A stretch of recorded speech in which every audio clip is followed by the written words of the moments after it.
Welcome to my podcast, Love and Courageous. I'm the host, Demetris, and on today's episode, I'll be speaking about Trump's One Big Beautiful Bill. The House approved the bill by 218 to 214 vote on July the 3rd, after the Senate narrowly approved the bill by 51 and 50 vote. That required Vice President J.D. Vance to break a tie. And Donald Trump signed the bill on Friday afternoon, July the 4th. So I'm going to go over a few things that are in this bill, such as Donald Trump tax cuts, Medicaid, SNAP, also known as food stamps, no tax on tips and overtime, and more. So this bill adds $3.4 trillion to the federal deficit for the next 10 years and will leave millions of people without health insurance. So when it comes to Medicaid, that provides government-sponsored health care for low-income and disabled people, the bill imposes work requirements for some able-bodied adults and more frequent eligibility checks. Now, the budget bill estimates that 11.8 million people could lose their health insurance under Medicaid over the next 10 years. Now, the Senate parliamentarian determined that a measure cutting federal funds to states that use Medicaid infrastructure to provide health care coverage to undocumented immigrants, also with banning Medicaid from covering gender transition services. Also, when it comes to provider tax, which states use to help fund their portion of Medicaid costs.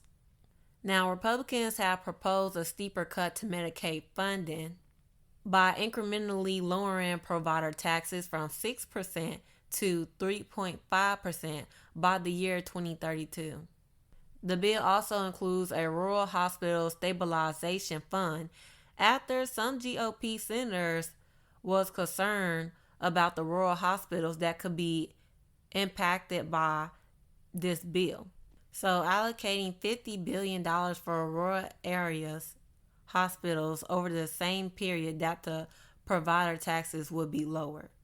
So I'm going to go a little deeper into the Medicaid. So when it comes to the rural areas, there's established the Rural Health Transformation Program that gives $10 billion a year to the Centers for Medicare and Medicaid Services to disperse to eligible states. Now, states must submit an application to CMS by December the 31st of this year that includes a detailed rural health transformation plan and a certification that includes specifics on the expenditure for the funding under the program. States selected for funding will receive payments for 5 years, and the amount each state receives is determined by the state's rural population, the number of rural health facilities, and the analysis of the state hospitals. When it comes to state eligibility, states must submit an application that includes a rural health transformation plan, detailing how the state will provide healthcare access and outcomes, prioritize the use of new technologies, initiate collaboration between rural healthcare providers, enhance the supply of healthcare providers through economic incentives, outline strategies for the long-term financial solvency of rural hospitals, and identify risk factors for rural hospital closure. The state must also certify that no funding would be spent on intergovernmental transfer, certified public expenditure, or any other expenditure to finance the non-federal share of expenditures required under any provision of law. Now, the funds can be used towards promoting evidence-based interventions to improve prevention and chronic disease management, including technology-based solutions, paying providers for health care, recruiting and training rural health workforce, and other activities. So when it comes for people trying to get approved for Medicaid, here are the work requirements. Requires able-bodied adults between the age of 19 and 64 to work for at least 80 hours a month. There are mandatory exemptions for certain individuals, such as pregnant women, those with serious medical conditions, tribal members, parents, caregivers of a dependent child, 13 years or under, or with a disability. States may issue optional hardship waivers for specific individuals facing short-term hardship, inpatient care, related outpatient care, natural disasters, high unemployment rate within their county. Now, for verification, states will be required to conduct a look back to determine if an individual meets requirement within the 3 months prior to applying. States will also be required to verify an individual's compliance with work requirements within 1 or more months of enrollment and 1 or more months before redetermination. For state-directed payments, cap state-directed payments for expansion states at 100% and non-expansion states at 110% of the Medicare rate. This may limit a state's future options to incentivize high-quality care or improve access to care. When it comes to coverage for non-citizen alien Medicaid eligibility, starting October the 1st of 2026, Medicaid eligibility of qualified aliens who are humanitarian entrants, such as refugees, asylees, and humanitarian parolees, is canceled, thus leaving lawful permanent residents, certain Cuban, Haitian entrants, and citizens of freely associated states in place as the only categories of non-citizens eligible for Medicaid. The final legislation includes language defining alien Medicaid eligibility. The text restricts the definition of qualified immigrants for the purposes of Medicaid and CHIP eligibility. When it comes to food stamps, the federal government will continue to fully fund the benefits for states that have an error payment rate below 6%, beginning in 2028. States with error rates above 6% will be on the hook for 5 to 15% of the cost. States are also given some flexibility in calculating their share.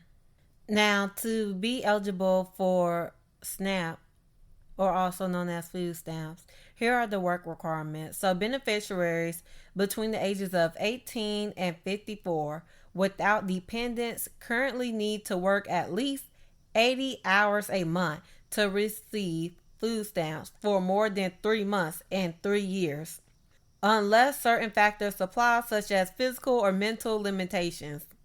The new work requirements will apply to beneficiaries ages between 18 to 65 and those with kids ages of 14 and older under the new legislation.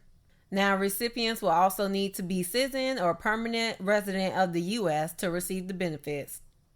Now, individuals who are Indian, Urban Indian, California Indian, and other Indians who are eligible for the Indian Health Services are also exempt. Codifier exemptions for individuals under the age of 18 or 65, those who are medically certified as unfit for employment, pregnant women, homeless individuals, veterans, and former foster kids up to the age of 24.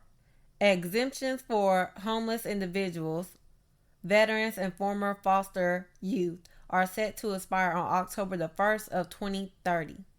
Also, they eliminate the authorization for the National Education and Obesity Prevention Grant Program, also known as SNAP-ED.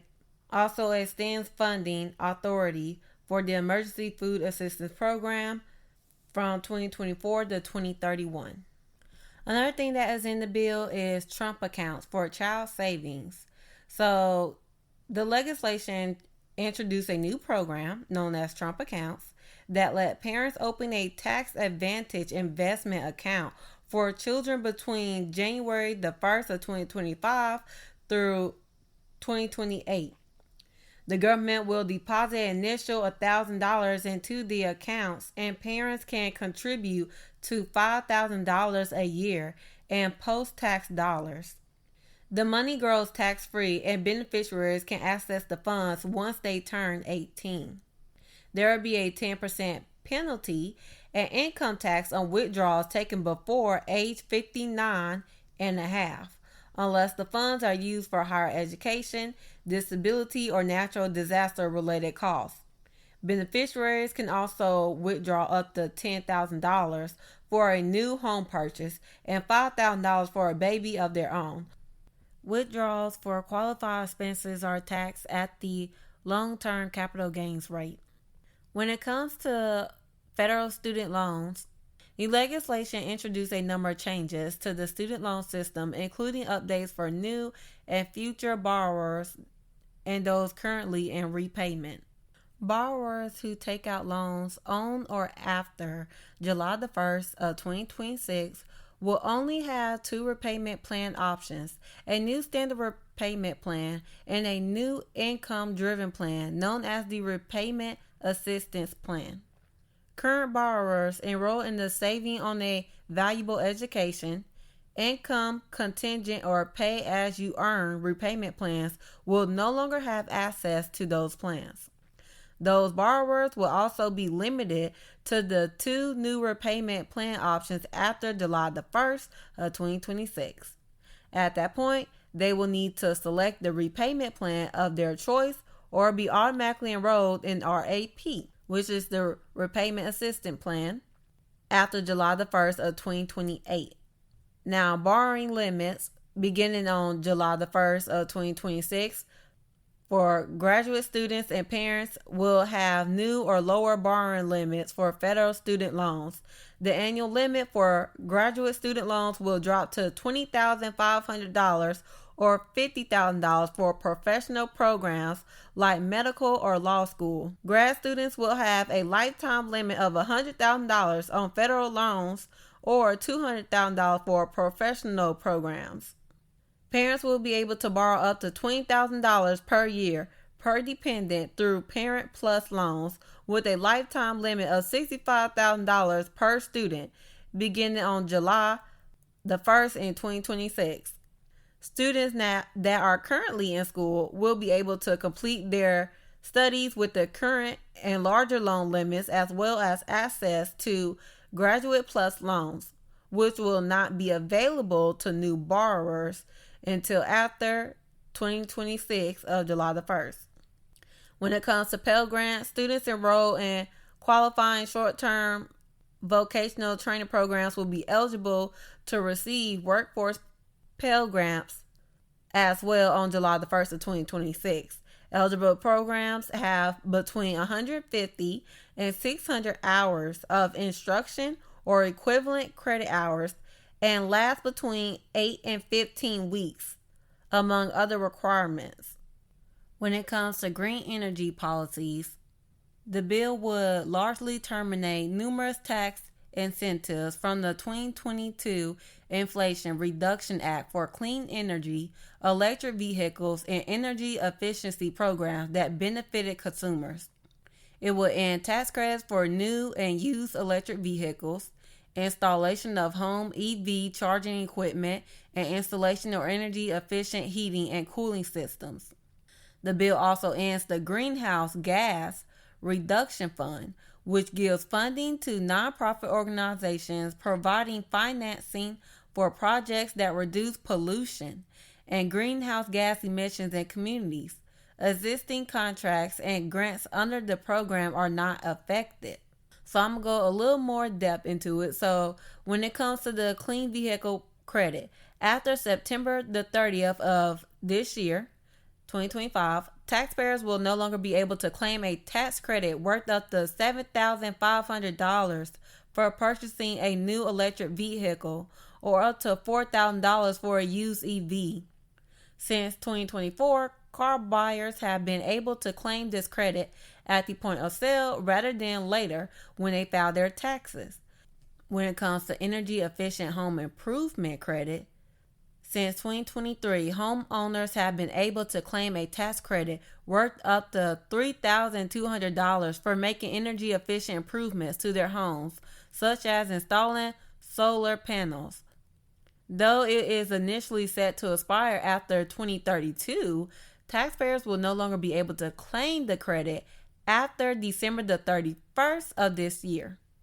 When it comes to Homeland Security and Immigration, the Trump administration include more than $46.5 billion for border wall construction and related expenses, $45 billion to expand detention capacity for immigrants in custody, and almost $30 billion in funding for hiring, training, and other resources for U.S. immigration and customs enforcement. It also includes a minimum $100 fee for these seeking asylum, down from the $1,000 fee outlined in the initial House bill. Another thing in the bill is defense spending. When it comes to the military, the Trump administration decided to increase the spending for naval shipbuilding, missile defense, weapons development, and nuclear forces.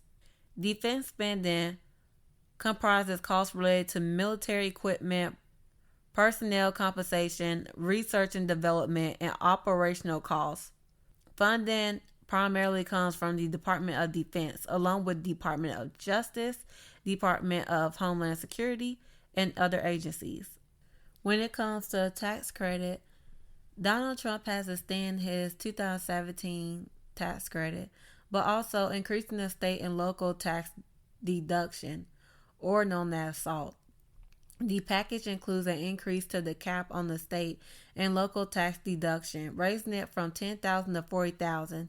After 5 years, it will return back to $10,000, a departure from the initial House-passed bill.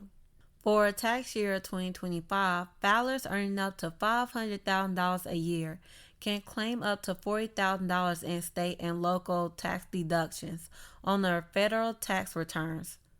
Both the SALT limit and the income threshold will increase by 1% annually until 2029, and the maximum will revert back to $10,000 in 2030. When it comes to expanded child tax credit, the maximum child tax credit will rise to $2,200 for a tax year of 2025, with the refundable portion of the credit remaining at $1,700. Starting in 2026, both figures will be indexed for inflation. When it comes to senior bonus deduction, taxpayers ages 65 and older can claim a bonus deduction worth up to $6,000 for tax years 2025 until 2028. Single filers earning up to $75,000 a year and married filers earning up to $150,000 can claim the full deduction. When it comes to auto loan interest deduction, individuals earning up to $100,000 a year or married couples earning up to $200,000 can deduct up to $10,000 of annual interest on new auto loans for tax years 2025 until 2028. The loans must be for cars assembled in America. When it comes to tax credit for private school scholarship donations, beginning in the tax year of 2027, taxpayers can claim a credit worth up to $1,700 for qualified donations to nonprofit organizations that support scholarships for kindergarten until 12th grade private school education. When it comes to no tax on tips, workers who own tips will be able to deduct up to $25,000 of their qualified tip income for tax years of 2025 until 2028. The deduction phases out for individual filers earning more than $150,000 a year and joint filers earning more than $300,000 a year. For overtime pay tax deduction, taxpayers can get a maximum of $12,500 above the line deduction, meaning those who don't itemize their deductions can still claim it. On overtime earnings for tax years 2025 until 2028, the deduction phases out for individual filers earning more than $150,000 a year and joint filers earning more than $300,000 a year. Also, when it comes to the no taxes on tips and the overtime, this does not include state and local taxes. So you still have to pay for those. But also for those who make less than the standard deduction, $15,000 in 2025 for single filers and $30,000 for joint filers already owe no federal income tax. Now, there is also a cap on the maximum amount you can deduct each year and limits on which type of workers are eligible for each deduction. So when it comes to tips, a deduction limit $25,000 per year. What can be deducted is tips received in cash, paid by cards, as well as tips received through tip sharing arrangements. Who can claim these deductions are workers in occupations that receive tips, including those in the food service, beauty industries, the jobs specified by the U.S. Treasury Department and Internal Revenue Service. When it comes to overtime, deduction limit is $12,500 per year and $25,000 for joint filers. Now, what can be deducted is the money a worker receives when working overtime that's beyond their standard hourly wage. If your overtime rate is 1.5 times the regular rate, that means only the extra 50% can be deducted. Who can claim for the deductions are workers eligible for overtime compensation under the Fair Labor Standards Act, meaning employees who are paid time and a half for working over 40 hours a week, but there are exceptions. So that's all the information that I have. So now I'm going to get into the Black History Fact for today. The Black History Fact will be about Thomas Jefferson Martin, who was the inventor of the fire extinguisher. Thomas Jefferson Martin was born on May 29, 1842. He was the son of John Martin and Sarah Martin, both natives of South Carolina, where they married and soon afterward, 1820, located in Shelby County, Alabama. They reared a family of 11 children, 5 of whom were surviving in 1904. The father was a well-to-do farmer, a Democrat, and he and his wife belonged to the Baptist Church. Thomas J. Martin was reared to farm life and given a fair common school education. He decided to be a part in the Civil War. He enlisted as a private in company of the 18th Alabama Infantry. However, after being wounded at the Battle of Shiloh, he was incapacitated from further service. Once he went back home, he became a mercantile business in 1866 at Harpersville, which he continued with success until 1897. During this time, he would invent a system in which water is pumped through pipes in buildings to individual sprinkler heads. The system would be activated by manually turning a valve in the building. Thomas J. Martin fire extinguisher sprinkler system has been in America since 1874. It was commonly used in large factories as an effective means of putting out large and potentially catastrophic fires. Today, sprinkler systems are required by code in America and buildings more than 75 feet tall. That is all for my episode. Thank you everyone for listening to my podcast, and I hope y'all have a lovely day.